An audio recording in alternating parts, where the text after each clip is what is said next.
नूरी academy पर test देने का तरीका। सबसे पहले नूरी एकेडमी एप्लीकेशन को आप ओपन कीजिए। उसके बाद जो भी आपका कोर्स है, आपको माय कोर्स में आपका वो कोर्स नज़र आ जाएगा। जैसे जेकेपीएससी उर्दू लेक्चरार एग्ज़ाम के कोर्स पर मैं क्लिक करता हूँ, व्यू कोर्स पर, ऊपर कुछ मेनूज़ आपको नज़र आ जाएंगे। लाइव, यहाँ पर लाइव सेशंस आपको मिल जाएंगे। रिकॉर्डेड, यहाँ पर आपको यूनिट वाइज सारे लेक्चर्स मिल जाएंगे। उसके बाद टेलीग्राम ग्रुप, व्हाट्सअप चैनल आप ज्वाइन कर सकते हैं। ग्रुप में आपको डिटेल दी जाती है और मालूमात फ़राहम की जाती है, जहाँ से आप उसे पढ़ सकते हैं।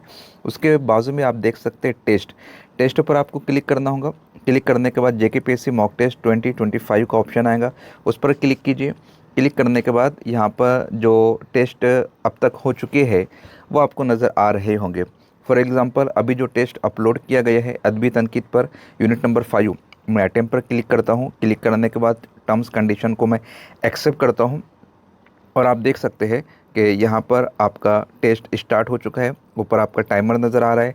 3 लाइन्स पर आप क्लिक करेंगे तो नंबर ऑफ़ क्वेश्चंस कितने हैं वो यहाँ पर आपको नज़र आ जाएंगे। Marked for review, attempted, unattempted, इस तरीके से आपको यहाँ पर अपने क्वेश्चंस का आंसर देना है। लास्ट में मैं आपको सबमिट करके बताता हूँ। तो टेस्ट को सबमिट करना है, यस पर क्लिक कर दीजिए। क्लिक करने के बाद यहाँ पर व्यू रिज़ल्ट का ऑप्शन आ जाएगा। आपका रिज़ल्ट यहाँ पर डिक्लेयर हो जाएगा। आपने जो सवालात दुरुस्त किए हैं, करेक्ट है, इनकरेक्ट है, अनअटेम्प्टेड है, यहाँ पर आप उनका फुल सॉल्यूशन देख सकते हैं कि उस सवाल का सही जवाब क्या रहने वाला है। तो इस तरीके से पूरी डिटेल यहाँ पर आपको नज़र आ जाएंगी। उस तरीके से पूरा इंटरफेस बनाने की कोशिश की गई है। उम्मीद करता हूँ कि ये सारी चीज़ें आपको पसंद आएंगी। इंशाअल्लाह तबारक ताला। कमेंट सेक्शन में अपना फ़ीडबैक ज़रूर दीजिएगा। अल्लाह हाफ़िज़।